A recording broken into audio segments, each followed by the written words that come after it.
Where are you living now? Pick a street, bro. I got kicked out of the house because I tried running away once. My auntie kicked me out the house because I got into some trouble. Well, my mom had put me out. I was like 16 years old. I was 3.5 months pregnant with my son. I got like a whole bunch of different places where I can crash. StreetWorks is a collaborative of agencies, and we work with youth that are ages 12 to 21, and we work with kids that are at risk of being homeless. We work with kids that are homeless because they've been abused or neglected in their homes, and we also work with those kids that have turned to the streets in order to survive. Have you ever heard of StreetWorks? We help youth 12 to 21 who are getting thrown out of their house, who need to go to the doctor and can't afford it, or just with general services for youth who may not have them anywhere else. We also carry these bags that have resources in it with like snacks, candy, condoms. Some of us carry underwear and socks. And it's free. I mean, it doesn't cost anything. Everybody's welcome. Doesn't matter what your deal is. The face of homelessness as you see it today has changed. Although you see young people out on the streets, on the corners, you also now see them in community centers, connecting with people as opposed to being on the streets, places where adults are at that are trusting and safe. You also see youth whose appearance doesn't give you the impression that they're homeless anymore. That the way young people dress today, a young person might seem like they're pretty well-to-do and may even be in school. But the reality is that they're homeless and they may be staying in somebody's basement, or they may be staying in a situation where somebody's exploiting them. I was usually staying at a friend's house or staying up all night, wandering around. If I wasn't living in my car, I was living on couches and sleeping in church parking lots. I spent 6 weeks locked up in an inpatient facility, and when I got out, I didn't want to go back home. Young people, when they run to the streets, are running for a reason. It isn't just because their mother won't let them paint their room black. Kids run because of family breakdown, because of family violence, because of sexual abuse in the home, because of severe neglect. When you don't fit in, or when you've been rejected by those same people who are supposed to support and love youth and help them to grow and be safe, then you go to the streets and you find belonging there. I grew up as the second oldest of 7 kids in a middle-class, very religious, suburban home. I was a really good kid. When I was 16, I got a ride home from a church outing from a gentleman in the church who molested me and kind of sent me on a little bit of a downward spiral. I was really devastated. I couldn't talk to my parents about it. I started experimenting with alcohol and drugs. I became really depressed. And when I was 17, they locked me in a mental ward. When I got out, I didn't want to go back home. So I took off and hopped trains across the country. That was the freest I've ever felt in my whole life. You know, we talk about sex addiction or drug addiction or alcohol, different kinds of addictions, but we don't talk about the addiction to the actual excitement of the street culture. And, you know, it's a lot more fun than Biology 101. You can go where you want, do what you want, you can run all night, and you can use drugs to forget some of the sorrow and sadness and pain and trauma that you've experienced. I spent time in a lot of different cities, doing a lot of really crazy stuff and just running, having to fight for my life, and in more ways than one. I mean, fighting off hunger and fighting off people who were trying to hurt me, people who were trying to exploit me, and, you know, just really fighting for your survival. The creative ways of surviving are by banding together, watching out for each other, covering each other's back, finding places they can sleep where it's warm. They go into abandoned buildings, they live in cars, they know where there's dumps, restaurant dumps that put out food, and they just learn the tricks of survival. They survive by, you know, using their body. That's sometimes all they have. I spent time in New York City. We were squatting down there, which is breaking into abandoned houses and finding places to stay on our own, sleeping out in parks. If you look very closely behind bushes, behind trees, and behind bridges, under bridges, sometimes you notice little things that give you a sense that there is a squad. Now, people that squat, they usually mark the places to let some other people know when they move on that one that that's a safe place. Pretty much any bridge in Minneapolis is a perfect spot to crash. And then they got like this old sewer system that hasn't been used since like 1880 something. 3 other outreach workers and I decided to go and do outreach to some squats that some youth told us where they were staying at. This is one of the squats, right over here. We're gonna go to the next one. Hello. Hello. Oh my God. Oh guys, something that we didn't want to see. Oh my God. Oh my God. All right. Are you okay? Immediately, we called the police, we called the ambulance. They came and they took them to the hospital. He survived, that's what we got. Right there was very visual. But sometimes, you know, their bleeding is inside, the wounds are inside, and we don't see that very frequently. But right there, it was something like opening my eyes. Our job is so important that we are saving lives. I've lost a lot of friends. I've buried 20 of them.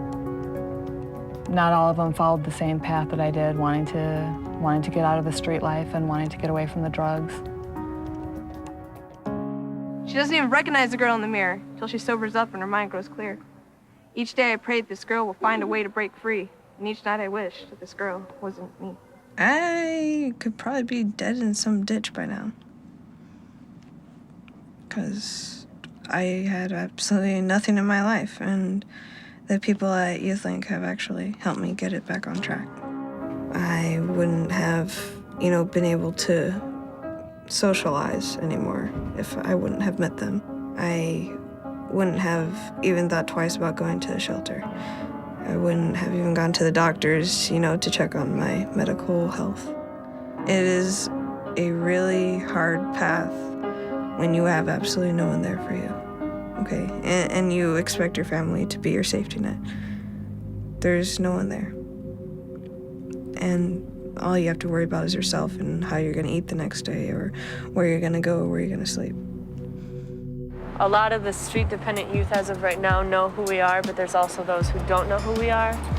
So our main objective is to just allow people to understand what we do, and that way they trust our face. So sometimes it's just good to exist in their community. Some weeks you'll talk and talk and talk to people and pass out cards, and you're like, what am I doing? But then you get those calls from people who heard about you through a friend, and that just kind of justifies why you're out here every night, trying to just get the word out. And it's for those situations when people don't know what else to do. They end up calling StreetWorks. Hey, my name is Rosemary. I'm an outreach worker, and I'm not sure if you're familiar with the kind of stuff that we do, but I'm not gonna try to get you to do anything you don't wanna do,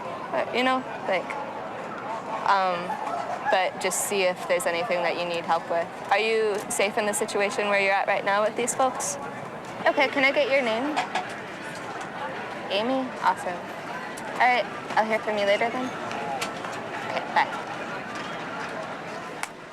They don't want to stay in a shelter. Oh, I get the impression that they're travel kids. Yeah. So it's cool right now? Yeah, it's cool right now. Right. They feel safe, and they have my cell phone number in case anything goes on. And they're interested in free food, so they said they'd probably give me a call later. Within the homeless community, there's communities within that, and everybody has a different lifestyle, and some people do it by choice and some people don't. But everyone's ultimately just trying to make themselves happy. And that's one of the most difficult things to do, even if you have everything you need. I was living in my car for 2.5 years. I don't ever remember. All my clothes were in plastic bags. Everything I owned was in a plastic bag piled into my car. If my seat wouldn't recline back, I just sleep on the clothes in the back seat. There's always a nice pillow. It's really hard. It's really hard for me to sleep in a bed. It doesn't feel like home. So there's a lot of different obstacles that get brought onto your plate when it comes to being homeless. And outreach workers happen to be that friend or that person that comes up to you at that one moment when you're about to say.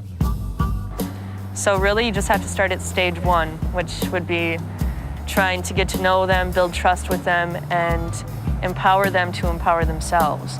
because everyone's capable. It's just finding that place in them that died and pumping it back to life. I came back here, I think I was 21. I took a bus down to the State Health Department building downtown. And I came outside from having found out that I was pregnant. It was really surreal, and I got on the bus and went to LSS. Our drop-in was kind of full of smelly gutter punk kids most of the day.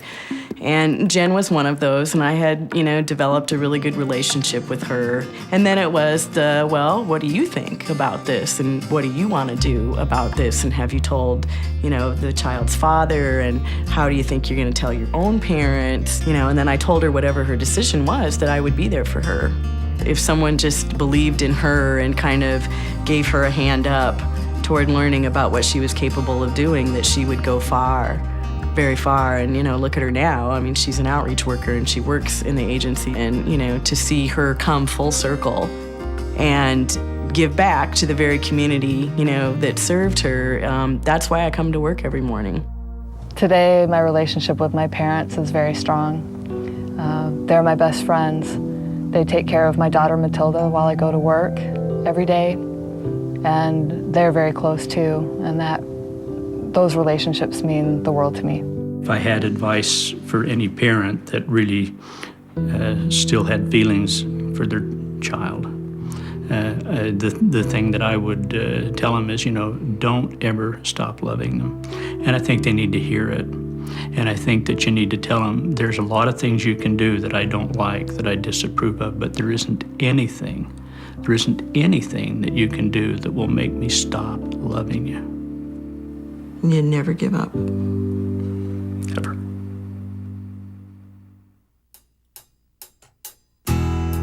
I think the best things that these programs do for the youth is offer them a chance at another day. One more day to attempt whatever it is that they're trying to get through on their journey. Just another day. As of today, I actually live with roommates in Dinkytown. I have my high school diploma. I have my driver's license. That was a big thing. I'm happy. I'm very happy and content where I am with my life. It is so, I have progressed so much and it's taken so long, and it's a good thing. The beauty of StreetWorks is that you're a lifeline to young people on the street. Even when they can't go to a shelter or a drop-in center because of behaviors or issues, you can be on the streets with them. And you can reach them, touch them, give them hope, and it gives you hope. Where do you hope to be 5 years from now? In a house, got myself a nice lady, maybe a couple kids, a dog, definitely.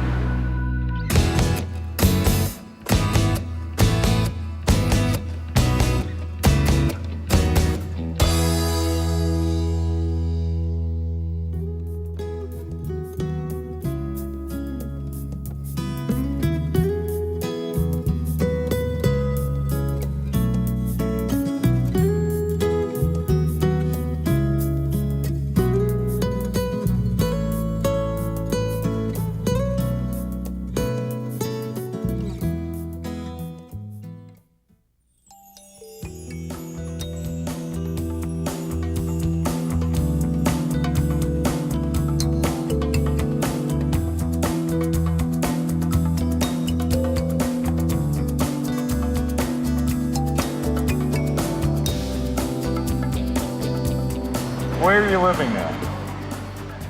Pick a street, bro.